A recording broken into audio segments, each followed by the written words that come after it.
A bit ago I uploaded a video talking about Limbus company, mainly about how I'm hyped for it. But some of the comments are saying all their hype died after finding out it's a gacha game. Now your boys have been playing gacha games for years now, so I've already been drinking the Kool-Aid and doing the cocaine.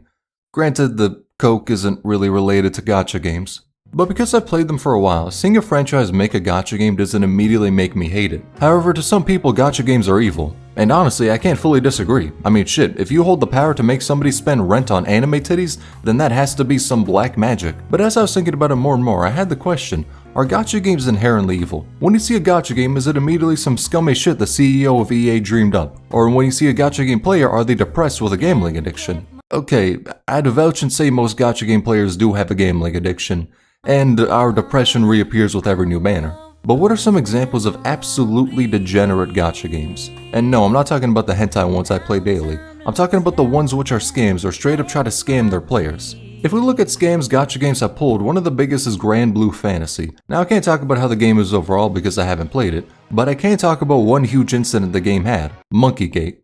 Which I know sounds dumb as fuck, but stay with me. In the past, Grand Blue Fantasy decided to make limited SSRs who would correspond to that year's Chinese zodiac animal. And since the banner was launched in 2016, the character was nicknamed Monkey.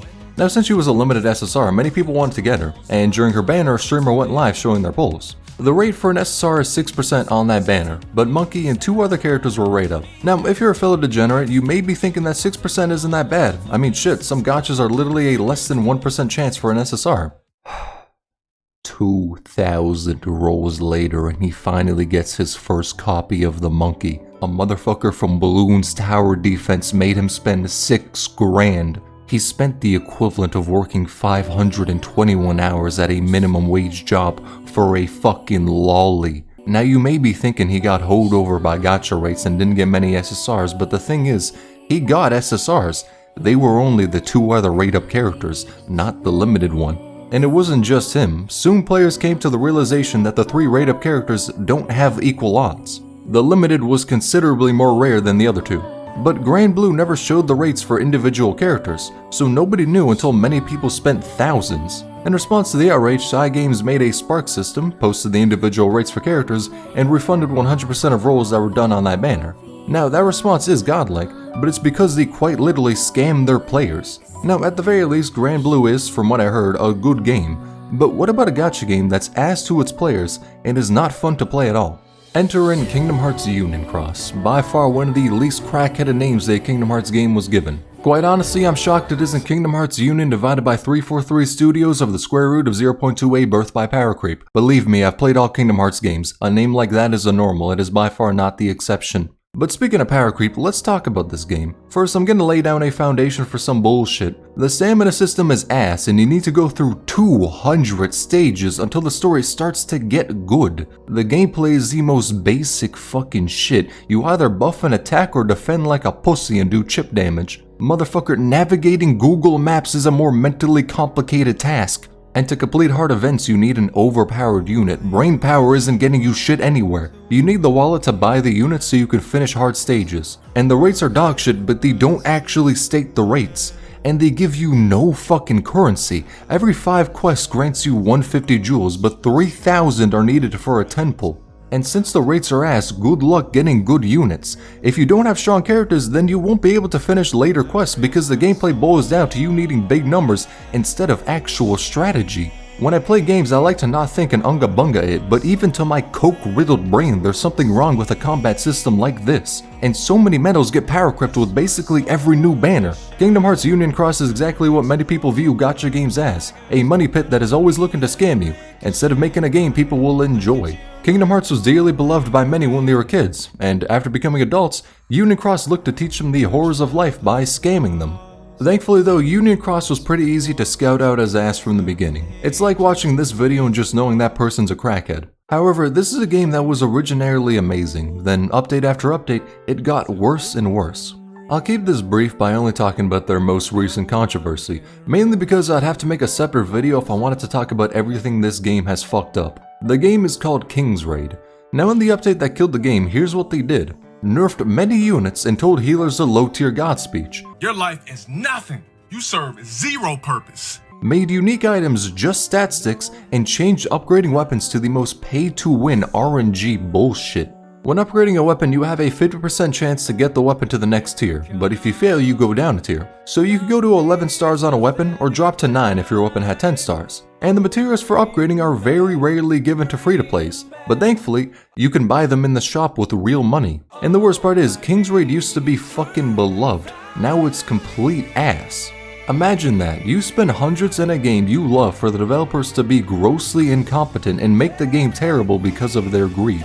When I look at shit like that, I can't blame anyone for hating gacha games. Some of them are great, but scam their player base, others are dog shit from the start, and you'll see some have the biggest fall off. Though with the examples of bad gacha games being said, I want to talk about examples of good gacha games and why I believe they're not inherently evil. With that being said, let me commit the ultimate sin. Something that, throughout my entire lifespan, from when I was spared from a tissue to now as a full-grown adult, I never thought I'd do. I'm gonna compliment Genshin Impact. I know this seems like heresy, some may, rightfully so, call for my execution. Maybe the cocaine ultra kill made me addicted to was fucking with my mind. Actually no, that's definitely not the case, we all know cocaine doesn't mess with your brain. But I think Genshin is an example of a gacha game that is good, despite the flaws I find in it. Because I mean, just look at the amount of shit you can do in this game. There's a constantly growing story, a huge world that's fun to explore, and memorable characters. It's not like they cheap out with the updates either. Main story cutscenes have good animations and full voice acting, which sometimes leads to the worst rap in human history, but we'll try to forget about that. The game has so much to offer, yet the only thing that's required for you to play the game is to download it, then run the incredibly invasive anti-cheat. And I feel the same way about Arknights. The story contains some of the best writing and world building I've seen. It's easily the best tower defense ever made, and with every new update, the gameplay stays fresh and also gives me PTSD. You can also clear all meaningful content with the easiest to obtain units. And there's Punisher and Grey Raven, in which you could get most characters for free. Those games are something you could try for free, and if you like it, then you could keep playing the game and experiencing the story. If Genshin was a normal game, then players would have to pay to access Sumeru, but since they have Leviathan steering the ship, many players can spend $0 and still play everything. Now of course, if you whale, you'll have a better time in the game, either because it's easier, or because you're using a team of femboys. However, with those gacha games, if you choose to not spend money, then non-gacha content won't be locked away from you. And that's why I think gachas aren't inherently evil, because the good ones don't force you to spend money. Now of course, since they are all gambling, then depending upon the person, they can become a money sink. Which is why I'd say if you have a gambling addiction, don't play any gacha game. At that point, they're basically evil.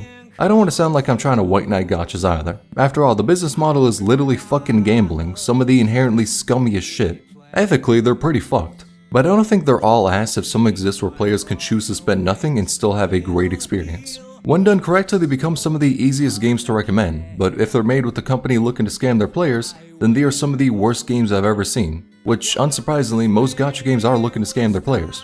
Hell, many are made to just have the initial hype give them enough money to go positive from the game, then the company no longer gives a shit about it. Most gachas are evil, but if you find one that's free to play friendly, then I would at the very least try it out instead of immediately assuming it's ass. Basically, gachas are fine if you can play them without spending a dime, but if it doesn't have any femboys, delete that shit immediately. It's not fucking worth your time. Placed by the name of heaven, the promised land, everyone is awaiting. That's some good shit. That's some Walter White shit right there. Alright, I'm going for another fucking line, goddamn.